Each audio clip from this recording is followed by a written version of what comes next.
4 Februari sampai dengan 10 Maret. Bismillahirrahmanirrahim. Assalamualaikum warahmatullahi wabarakatuh. Alhamdulillah wassalatu wassalamu ala rasulillahi amma ba'd. Teman-teman semuanya, insyaallah kita akan melaksanakan daurah yang kedua di siang hari ini, membahas terkait tentang amalan-amalan ringan yang amalan tersebut akan bisa mendapatkan pahala yang banyak di sisi Allah Subhanahu wa taala. Dan tentunya kita berada di satu bulan yang bulan ini disebutkan oleh para ulama adalah musimul khair, musim kebaikan. Dan amalan yang ada di bulan Ramadan ini dilipat gandakan oleh Allah Subhanahu wa taala. Tentu kita tidak mungkin bisa untuk sholat sepanjang malam, kita berpuasa dengan sempurna karena terkadang terselipi dengan kemaksiatan.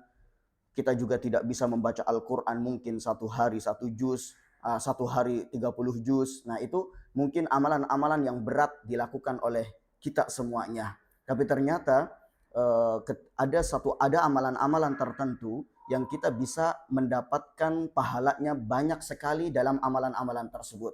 Dan apalagi kalau seandainya amalan-amalan yang kita lakukan itu dilakukan pada bulan-bulan kebaikan atau bulan yang dilipat gandakan pahala di dalam sana, itu bulan Ramadan. Dan tentunya dalil-dalilnya sangat banyak sekali yang berkaitan bahwa di bulan Ramadan amalan-amalan saleh dilipat gandakan pahalanya oleh Allah Subhanahu wa taala. Dan kita akan membahas pada pertemuan kali ini adalah mengenai amalan ringan yang mendatangkan pahala begitu besar di sisi Allah Subhanahu wa taala. Kita akan membahas terkait tentang al-wudu. Wudunya sebagai seorang muslim, wudunya kita sebagai seorang muslim. Saya akan bacakan hadisnya dahulu. An Sayyidina Umar bin Al-Khattab radhiyallahu anhu an Rasulillah sallallahu alaihi wasallam qala. Dari Sayyidina atau dari tuan kami atau tuan kita, sahabat yang mulia Umar bin Khattab radhiyallahu taala anhu, dari Rasulullah sallallahu alaihi wasallam bersabda, "Ma minkum min ahadin yatawadda fayublighu aw fayusbighul wudu, thumma yaqul asyhadu an la ilaha illallah wa anna Muhammadan abduhu wa rasuluh illa futihat lahu abwabul jannati tsamaniyah yadkhulu min ayyiha sya'." Wa zada Tirmidzi, Allahumma ij'alni minat tawwabin wa ij'alni minal mutatahhirin. Hadis ini adalah hadis yang sahih dan banyak sekali riwayat-riwayat yang ada di dalam terkait tentang hadis ini. Kata Rasulullah sallallahu alaihi wasallam, tidaklah ada salah seorang di antara kalian yang berwudu kemudian menyempurnakan wudunya, kemudian setelah dia berwudu, dia berdoa dengan doa yang diajarkan oleh Rasulullah sallallahu alaihi wasallam ini, asyhadu an la ilaha illallah wa anna Muhammadan abduhu wa rasuluh. Dalam riwayat lain, asyhadu an la ilaha illallah wahdahu la syarikalah wa asyhadu anna Muhammadan abduhu wa rasuluh. Intinya adalah dia mengucapkan dua kalimat syahadat. Setelah dia berwudu dengan wudu yang sempurna, kemudian dia bersyahadat setelah wudunya, apa yang akan dia dapatkan? Kata Rasulullah sallallahu alaihi wasallam, illa futihat lahu abwabul jannati tsamaniyah yadkhulu min ayyiha sya'. Dia akan dibukakan pintu-pintu surga yang 8. Dia bisa masuk surga melalui pintu mana saja yang dia kehendaki. Bapak-bapak, ibu-ibu rahimanallah wa iyyakum jami'an, tentunya di dalam surga itu ada 8 pintu yang seseorang bisa memasuki surga melalui pintu-pintu yang dia tergerakkan dan termudahkan untuk bisa memasuki surga melalui pintu itu. Ada orang yang rajin sedekah, dia akan masuk ke pintu sedekah. Ada orang yang rajin salat, dia akan masuk ke dalam pintu salat. Yang intinya adalah 8 pintu surga ini disebutkan oleh para ulama. 4 yang ada di dalam hadis Bukhari Muslim, ada namanya yang pertama pintu salat. Kemudian yang kedua ada pintu puasa yang dinamakan Rayyan. Kemudian yang ketiga ada pintu sedekah. Terus kemudian yang keempat ada pintu jihad. Nah ini adalah 4 hadis atau 4 pintu yang disebutkan dalam hadis yang diriwayatkan Bukhari Muslim, yang secara keseluruhan berada di dalam satu teks hadis. Kemudian ada di dalam hadis yang lainnya yang sahih juga riwayat Bukhari Muslim, ada pintu dinamakan Babul Aiman, pintu kanan. Yang kata Rasulullah sallallahu alaihi wasallam, ya Muhammad adkhil min ummatika man la hisaba lahum min babil aiman, atau kama qala sallallahu alaihi wasallam, wahai Muhammad, masukkanlah umat-umatmu yang mereka tidak ada hisab dan tidak azab melalui pintu al-aiman. Jadi Pintu yang kelima dinamakan pintu Al-Aiman. Merekalah orang-orang yang masuk surga tanpa hisab dan tanpa adab. Kemudian pintu yang keenam dinamakan Al-Kadhimin al-Ghaidha wal-'afina 'anil nas. Dan hadis ini diriwayatkan oleh Imam Ahmad bahwa Rasulullah sallallahu alaihi wasallam pernah bersabda, "Inna fil jannati baban la yadkhuluha illa man 'afa an mazlamatin." Sesungguhnya di dalam surga itu ada satu pintu yang tidak dimasuki kecuali oleh orang-orang yang suka memaafkan oleh orang lain. Ini namanya adalah bab al-kadhimin al-ghaidha wal 'afina 'anil nas. Kemudian tersisa pintu yang ketujuh dan pintu yang kedelapan yang tidak ada nasnya di dalam hadis. Tapi ketika kita membaca contohnya seperti Fathul Bari, Syarah Sahih Bukhari dimiliki oleh Ibnu Hajar Al-Asqalani, pintu yang tersisa yang tidak disebutkan oleh nas, dan kita kalau melihat rukun Islam yang belum disebutkan itu adalah pintu haji. Nah, makanya beliau mengatakan pintu yang ketujuh adalah pintu haji. Kemudian pintu yang kedelapan, itu kata Ibnu Hajar Al-Asqalani, bisa pintu zikir sebagaimana diisyaratkan oleh Imam Turmudi, atau pintu ilmu. Nah, ini pintu yang kedelapan. Coba bayangkan teman-teman semuanya. Kalau seandainya kita itu nggak rajin sholat, kita hanya sholat 5 waktu, sholat sunnah kadang jarang. Kita hanya juga mungkin fokus di bulan puasa Ramadan untuk melaksanakan puasa. Puasa-puasa sunnah terkadang lakukan, kita terkadang meninggalkan. Begitu juga dengan sedekah, begitu juga dengan pintu-pintu yang lainnya. Kita mungkin sulit untuk bisa memasuki dari semua pintu-pintu yang ada. Karena kita adalah orang-orang biasa. Kita banyak lalainya. Tapi ternyata ada satu amalan.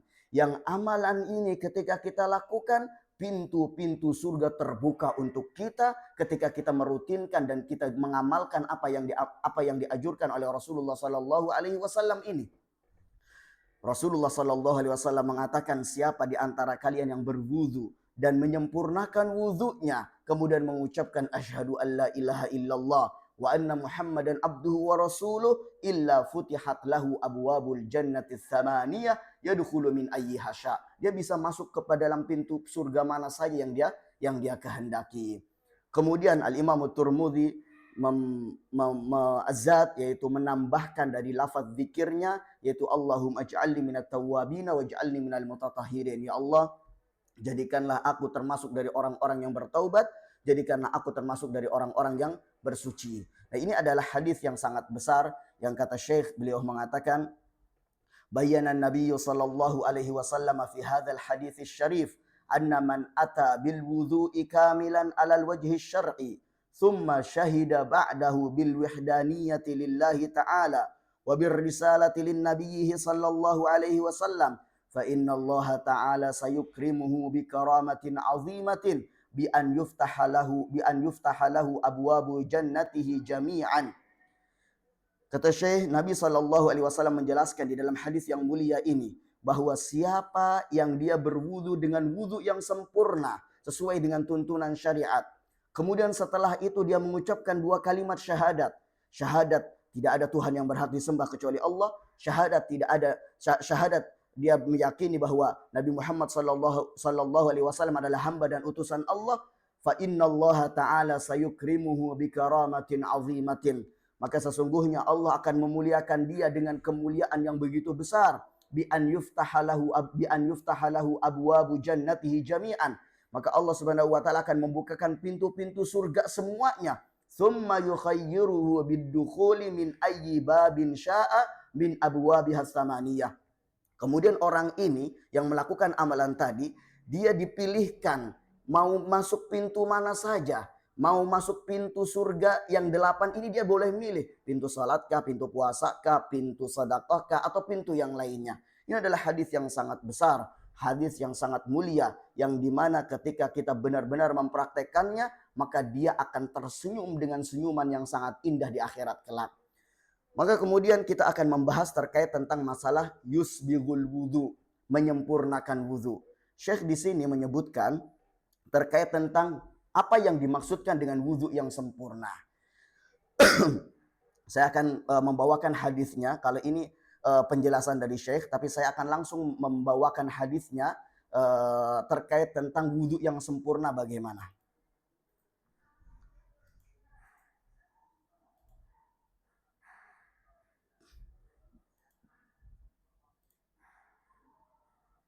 Ini hadisnya. Hadis ini diriwayatkan oleh Al-Imam Muslim yang an Humran maula Utsman bin Affan annahu ra'a Utsman bin Affan da'a biwudu'in. Jadi hadis ini diriwayatkan oleh seorang yang bernama Humran, Humran maula Utsman. Humran ini adalah mantan budaknya Utsman bin Affan yang kemudian dibebaskan oleh Utsman bin Affan. Makanya lafaz maula itu memiliki makna yang banyak, tapi yang dimaksudkan maula di sini kata para ulama adalah mantan budak yang dibebaskan oleh Utsman bin Affan. Humran ini ra'a Utsman bin Affan da'a biwudu'in. Beliau pernah melihat Utsman bin Affan meminta untuk dibawakan wudu. Jadi kita bisa membedakan antara kata wudu dengan wudu. Kalau wudu dengan dhammah, wa-nya dengan wawunya dengan dhammah wudu, itu adalah fiilnya sendiri, yaitu pekerjaannya, saya sedang wudu seperti itu. Tapi kalau wudu itu adalah alma, airnya. Jadi air yang berada di dalam bejana itu namanya wudu. Nah, di sini Utsman bin Affan meminta untuk diambilkan air wudu. Fa afradha ala yadayhi min ina'ihi. Kemudian setelah itu yang dilakukan oleh Utsman bin Affan adalah beliau fasabba. Afradha maknanya adalah sabba. Beliau menuangkan air tersebut ke dalam tangannya. Faghasalahuma thalatha marratin. Kemudian setelah itu beliau mencuci tangannya sebanyak 3 kali. Tsumma adkhala yaminahu fil wudu. Kemudian beliau meletakkan atau memasukkan tangan kanannya ke air wudu tersebut. Tsumma tamadmada wastansyaka wastanthara. Kemudian beliau mazmadah, beliau berkumur-kumur, wastansyaka, beliau memasukkan air ke dalam hidung, wastanthara, kemudian beliau beristinthar, mengeluarkan air dari hidung. Nah, ini adalah tata cara wudhu yang sempurna yang pertama. Kalau kita bahas secara panjang lebar, yang paling utama adalah langkah pertama adalah niat. Makanya di sini selain dari madhabnya Abu Hanifah mengatakan yang namanya niat itu harus dilakukan, gitu kan? Yang namanya niat harus dilakukan. Kata Rasulullah SAW dalam pertemuan yang kemarin kita mengatakan Rasulullah SAW bersabda innamal a'malu binniyat, sesungguhnya amalan itu tergantung dari niatnya. Maka seseorang yang ingin berwudu dia harus niat dulu. Dia niat wudu untuk menghilangkan hadas, untuk bisa melakukan hal-hal yang dilakukan ketika dia itu hal-hal yang dilakukan yang tidak boleh dilakukan ketika dia tidak ada wudunya.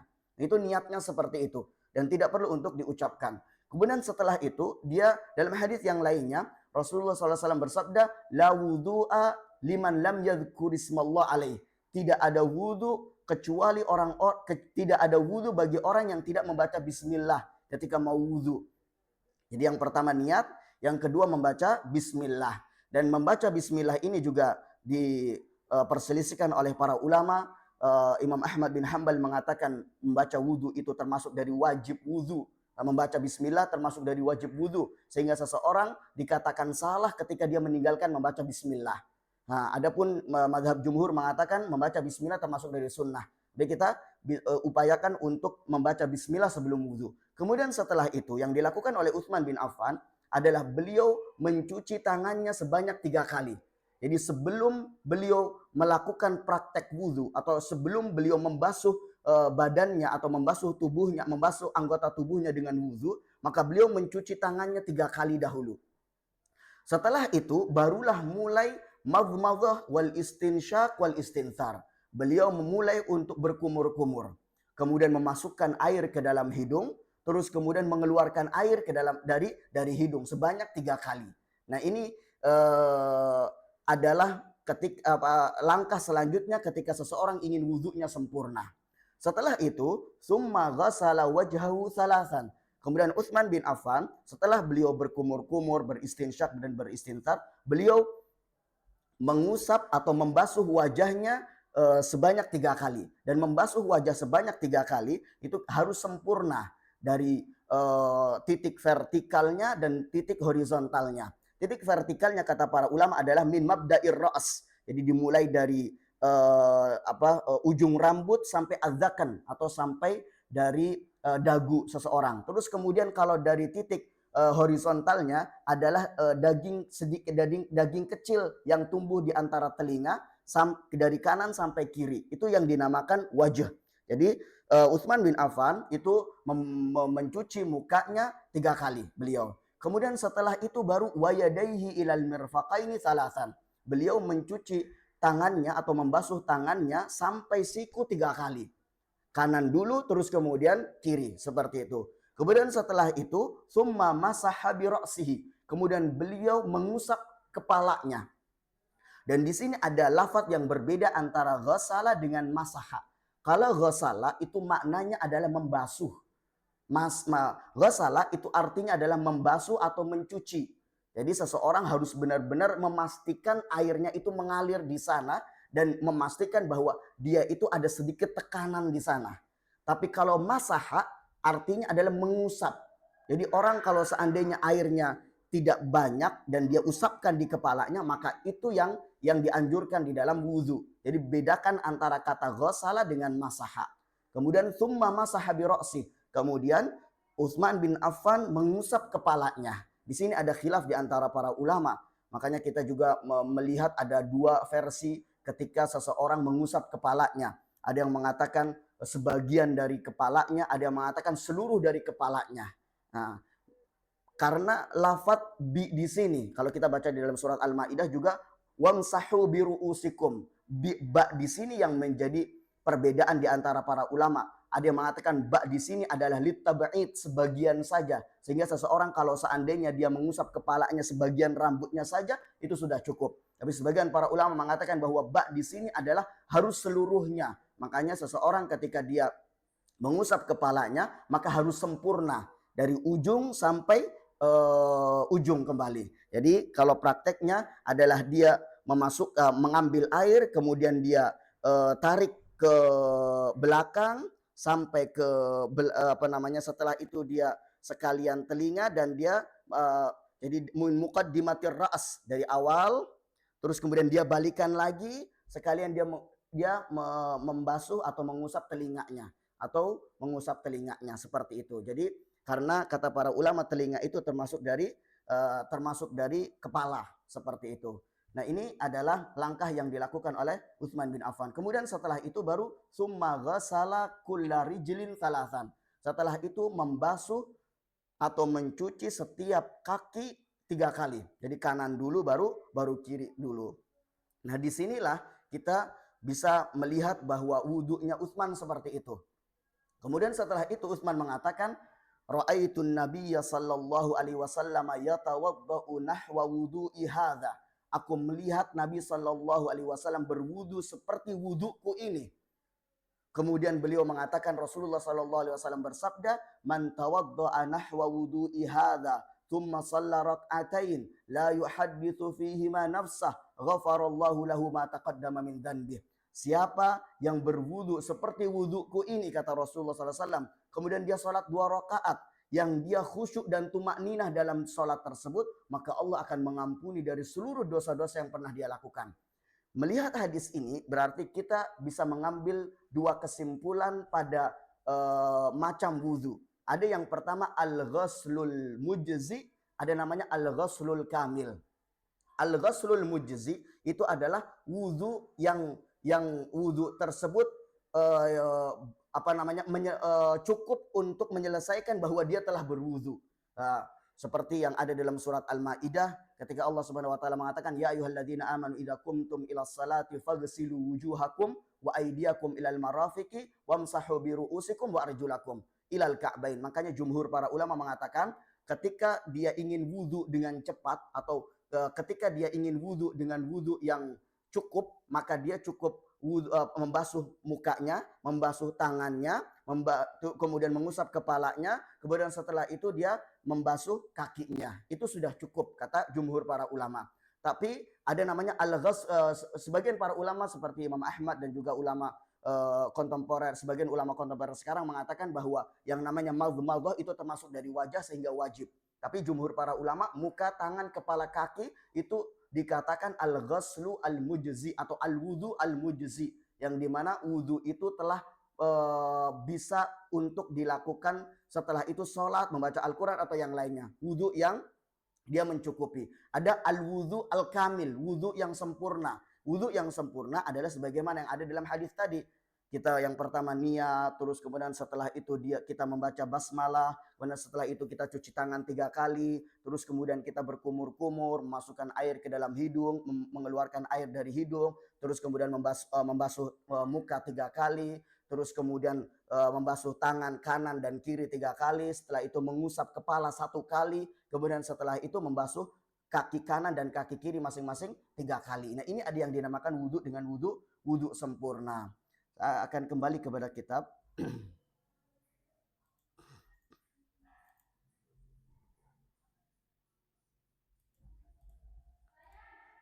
Di sini yang disebutkan oleh Syekh bahwa tadi kita sudah sebutkan terkait tentang wudhu yang sempurna. Jadi kalau kita melihat kepada hadis ini, ketika seseorang melakukan wudhu yang sempurna tadi, bukan al-wudhu al-mujzi, tapi al-wudhu al-kamil, wudhu yang sempurna.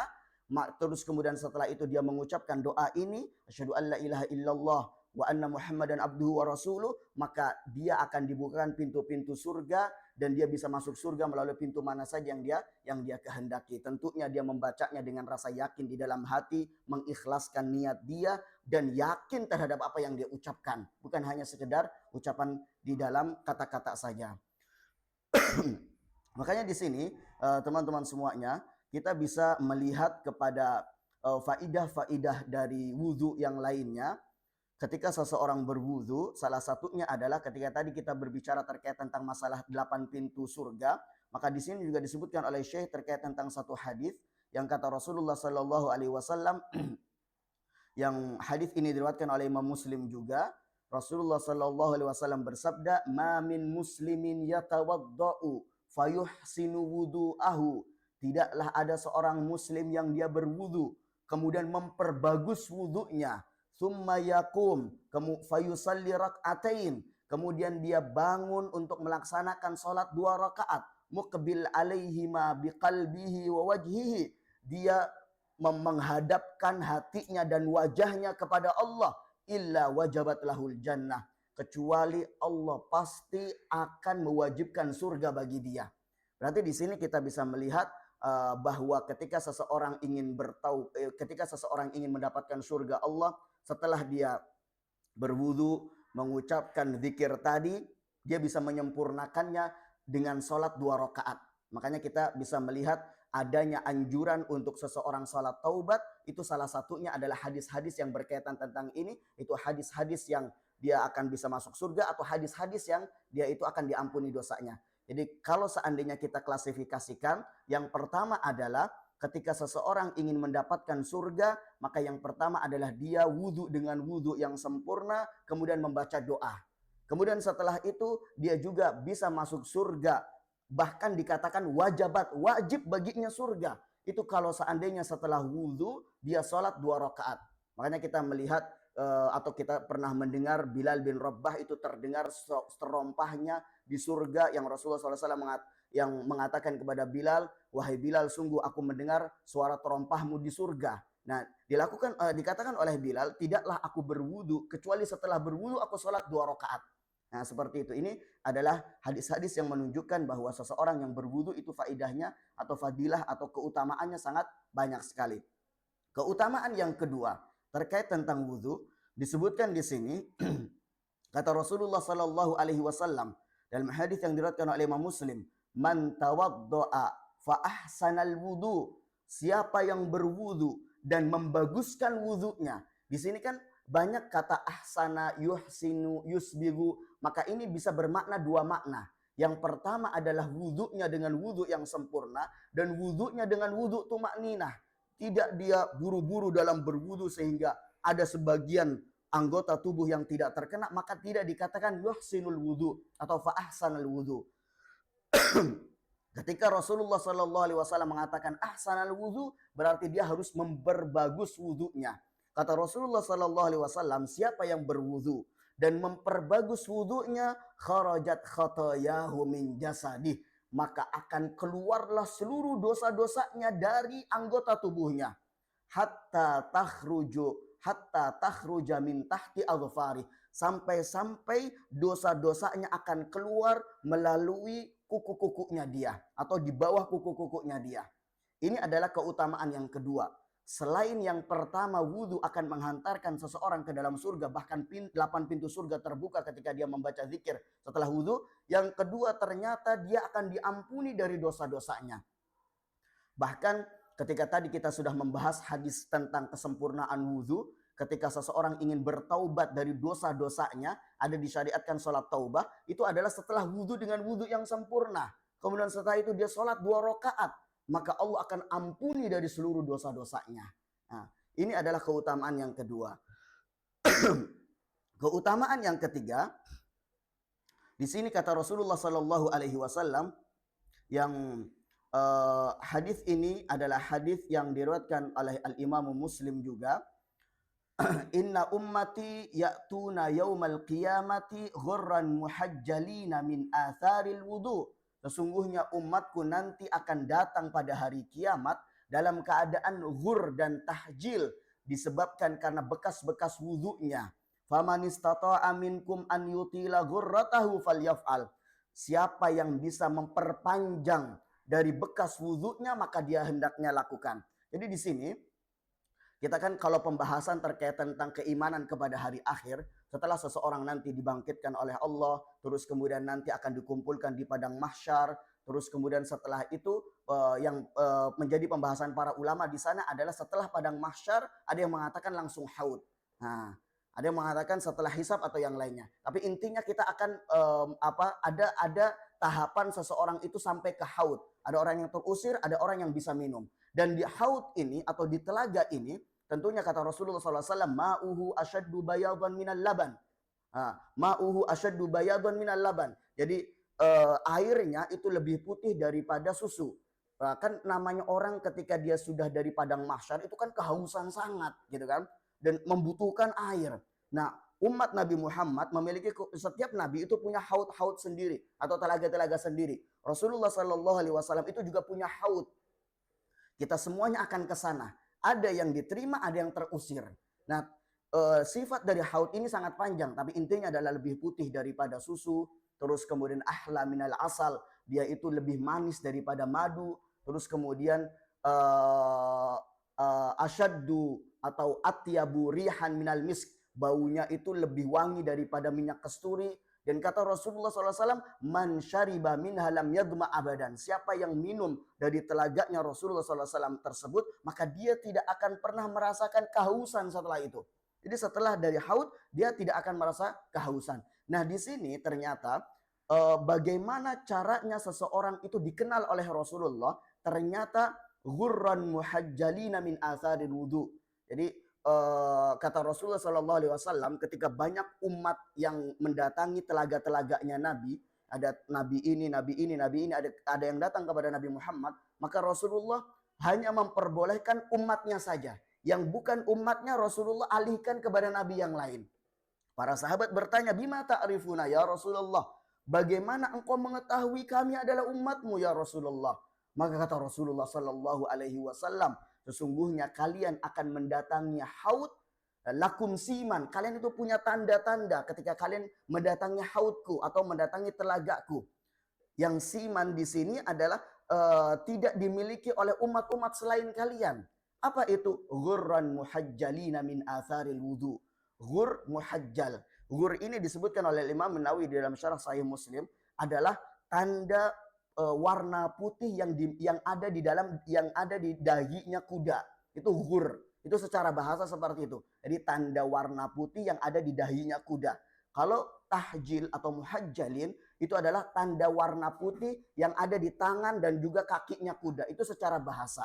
Makanya di sini kata Imam Nawawi, para ulama mengatakan bahwa orang-orang atau umat-umat Nabi Muhammad itu akan bersinar di wajah dan juga tangan serta kakinya, sehingga Rasulullah SAW mengetahui bahwa dia adalah umatku ketika dia memiliki tanda-tanda bersinar wajah, tangan dan kakinya. Maka siapa yang menginginkan untuk bisa bertemu dengan Rasulullah SAW, siapa yang menginginkan untuk bisa meminum dari telaga Nabi SAW, hendaklah dia benar-benar menyempurnakan wudhunya sehingga dia pun akan terang, dia akan bersinar sehingga Rasulullah SAW mengenalnya. Seperti itu adalah keutamaan yang ketiga. Terus kemudian keutamaan yang terakhir yang kita tutup dengan pembahasan kita kali ini dengan hadis ini adalah kata Rasulullah sallallahu alaihi wasallam, la yuhafizu alal wudu illa mu'min. Tidak ada orang yang menjaga wudhu kecuali dia adalah orang beriman. Maksudnya di sini kata para ulama adalah bahwa salah satu dari tanda orang beriman adalah dia menjaga wudhunya. Salah satu dari tanda orang beriman adalah dia menjaga wudhunya. Ketika kita melihat bahwa puasa dikatakan Rasulullah as-saumu junnah, puasa itu adalah penghalang dari berbagai macam kemaksiatan, penghalang dari berbagai macam dosa-dosa dan yang lainnya, maka wudhu juga bisa dikatakan junnah. Wudhu itu kalau seandainya seseorang wudhu, maksudnya menjaga wudhu itu dia tidak wudhu kecuali tidak hanya wudhu untuk sholat wajib saja. Begitu dia batal wudhunya, walaupun dia tidak melaksanakan sholat wajib, maka dia akan wudhu lagi, batal wudhu lagi, batal wudhu lagi. Begitu maksud dia menjaga wudhunya. Nah, wudhu ini adalah bisa mencegah seseorang dari perbuatan dosa, mencegah seseorang dari perbuatan maksiat. Ketika seseorang membasuh mukanya, maka seakan-akan dia berusaha untuk menjadikan matanya itu tidak memandang yang haram-haram. Kalau seandainya dia membasuh kepala dan telinganya, maka dia berusaha untuk tidak mendengar dari yang haram-haram.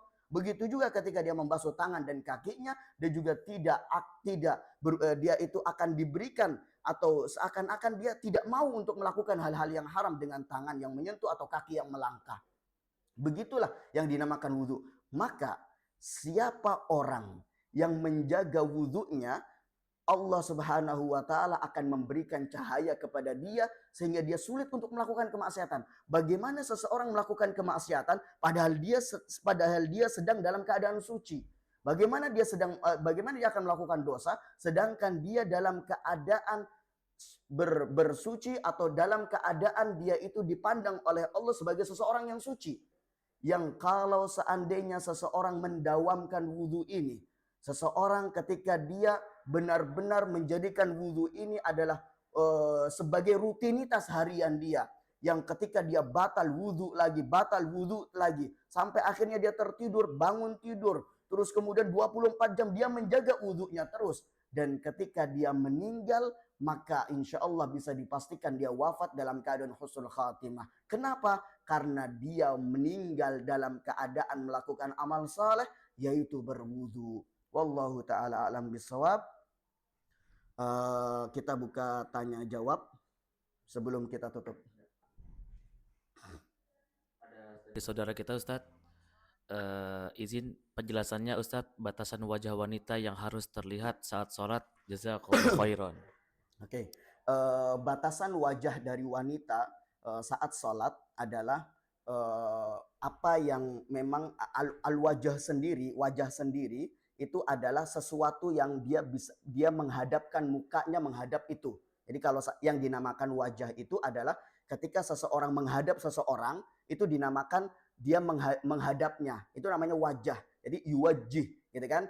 Dia menghadapkan wajahnya. Dan batasannya seperti apa? Batasannya yang penting adalah yang muka yang terlihat ketika dia itu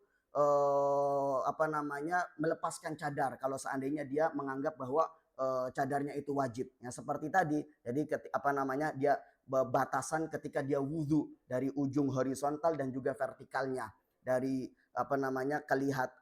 dari dahinya, terus kemudian dagunya, terus kemudian dari telinganya, seperti itu. Adapun rambutnya maka itu tidak termasuk dari atau yang harus ditutupi karena termasuk dari aurat. Wallahu ta'ala bishawab. Ya. Afan Ustadz, ada satu lagi Ustadz dari saudara kita Emir. Afan Ustadz mau nanya judul kitabnya Ustadz. Ya, judul kitab kita adalah Al-Arba'una Al-Munirah fil Ujuri Al-Kabirah. Nah, di sini bisa searching ya. Ini bisa di searching ya.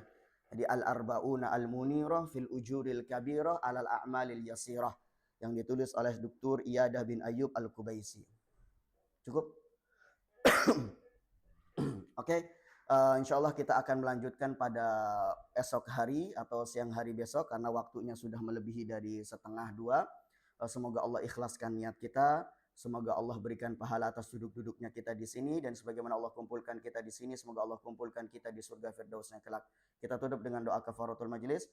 Subhanakallahumma bihamdika asyhadu an la ilaha illa anta astaghfiruka wa atubu ilaik. Assalamualaikum warahmatullahi wabarakatuh. Ikutilah Daurah Ramadan bersama Ustadz Dr. Miftahus Surur LCMA Hafizahullah. Alhamdulillah nahmaduhu